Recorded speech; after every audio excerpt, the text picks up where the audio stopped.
ধাক্কা দেয়, এটা আর নড়ে না। আমরা যখন বৈশাখে জোর তুফান আসে কেউ কয় না তুমি সুবহানাল্লাহ পড়ান, কয়নি হয় সুবহানাল্লাহ সুবহানাল্লাহ লা ইলাহা ইল্লাল্লাহ লা ইলাহা লা ইলাহা ইল্লাল্লাহ সুবহানাকা ইন্নী কুনতু মিনাজ জালিমিন। আল্লাহ আমারে বাঁচা, কথা কোন ঠিক না বেঠিক? হে বাইরে যারা মাঠে কাজ করেন ওই সময় বজ্রপাত বেশি হয় কি হয় না?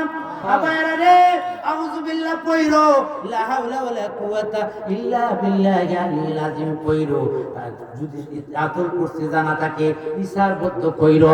যখন দেখবা আসমান থেকে বজ্রপাত শুরু হয়ে গেছে, মাথা মুয়া পয়সা তাইকো, হেফাজত করব কে? আল্লাহ।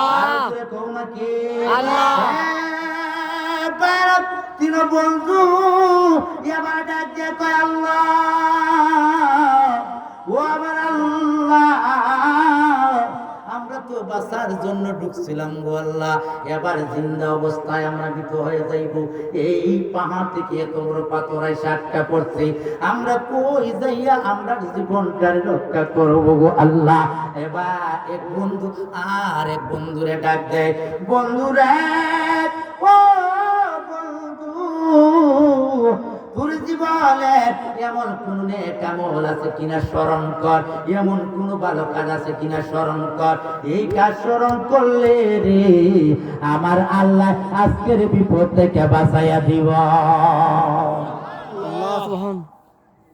এবার নেক কাজটা কি শুনেন, কষ্ট হইতেছে আপনারা?